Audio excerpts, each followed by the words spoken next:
Welcome to the video lecture on how to approach the memoir assignment.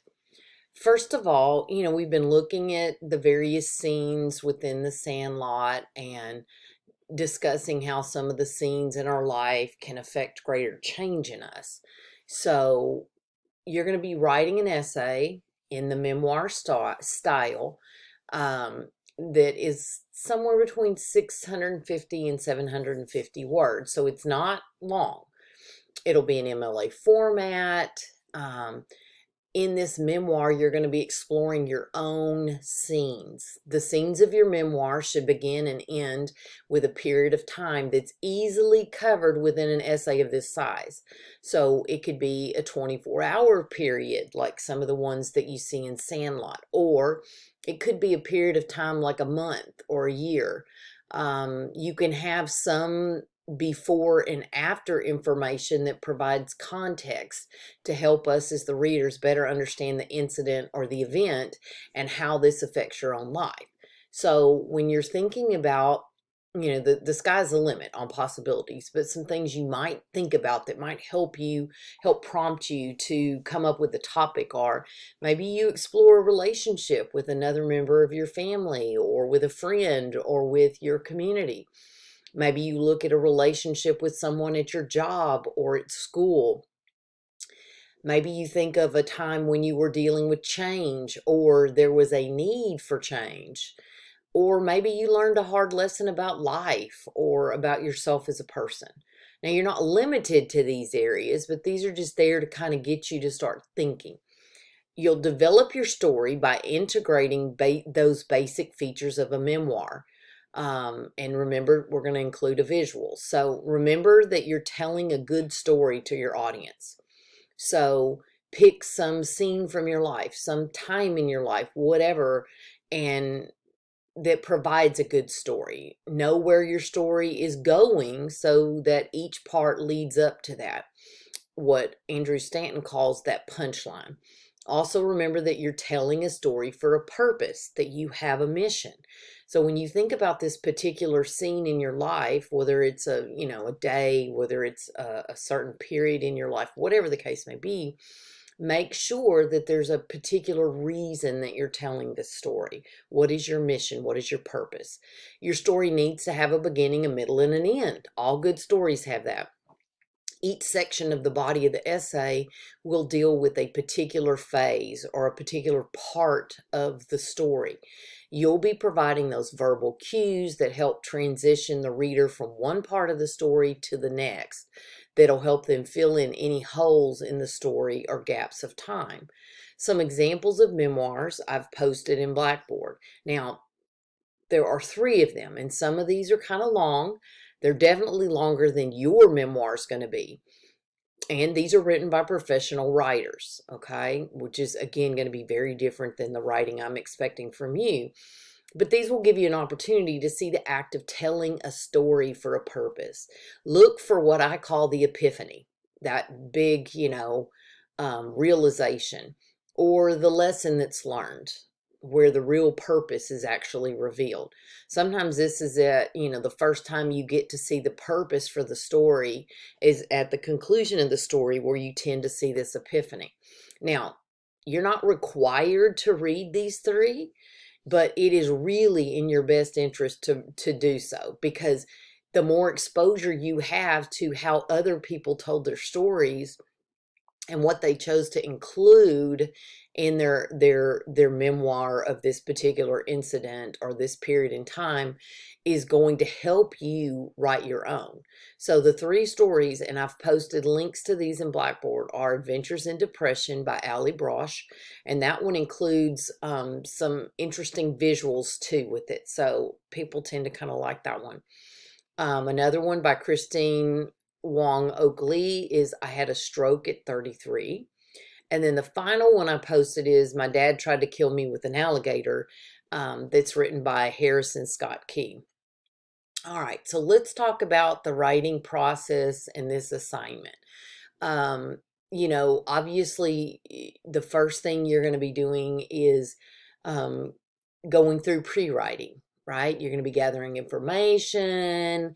You're going to be pinpointing certain areas that you want to focus on. You'll do some focused free writing on those, having done the initial free writing at the beginning of pre-writing.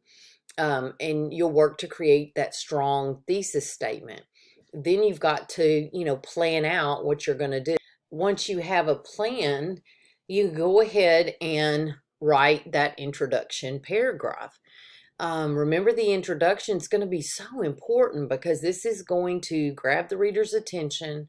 This is going to set up the paper, set up the narrative, set up your story, and you're going to lead the reader to the place where you actually provide the thesis statement.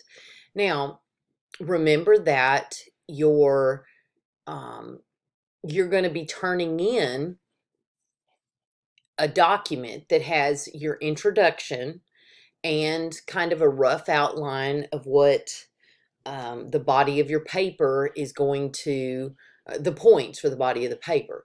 And so that's going to be one of your assignments. You will have submitted your thesis statement as an earlier assignment, and then you will submit a document with your introduction and that, your body paragraph points, to give me an idea about whether you're going in the right direction as you plan for that paper. Then you'll be writing that complete rough draft, the first, attempt to write the entire paper. You'll also have an opportunity. There's going to be 2 opportunities for you to get some feedback on your rough draft. One is you're going to be assigned a group, and each of you will take a look at your other 2 group members' papers. You'll have a peer review page that'll help you in your endeavors to look at their paper. So you'll get some feedback from your peers. And so you can, make a few revisions based on the feedback you get from your peers. And then that we also, as a student of WCJC, you have a subscription to an online tutoring service that's called Smart Thinking. And so you're going to be submitting your draft, with some corrections you've made based on your peer comments. You'll be submitting that draft to the online tutoring service, and they will really give you some feedback about your essay. Usually these are graduate students, and they are, English majors, or, some are not English majors, but a lot of them have their bachelor degree and they're working on their graduate degree. So they are going to really give you some feedback. Some of it is a little brutal, but it's okay. You can take it. And we'll have another video where I talk to you about how to approach smart thinking and what you do to submit your paper. So once you get your feedback from them, usually in, 2 to 3 days, then you can go back into that paper and you can make some additional revisions and edits to that paper. And you just keep working with that until you're ready to submit that final copy of your essay. That essay is as fabulous as you can make it. You have no grammatical errors. You have met all the requirements for the assignment. You've done everything that is necessary to make this a final draft of this essay. And you will submit that, and you will submit that in Blackboard via the Turnitin link before the deadline. So for now, what you need to be thinking about, remember what we learned about writing process. Pre-writing is the first phase out of 3 phases: pre-writing, writing, rewriting. So you should be spending a good majority of your time in that pre-writing phase. And part of that is you coming up with a topic for your paper. So I strongly suggest that, you spend about 5 minutes just free writing, whatever comes to mind about topics that would fall into the range of this assignment. And maybe from that free writing, you actually see yourself coming up with some good ideas for potential topics. Once you pick a topic, then do some free writing just on that incident, just on that event. or whatever the case may be. And that's going to help you walk through that pre-writing process until you've finally gotten to the place where you can create a thesis statement.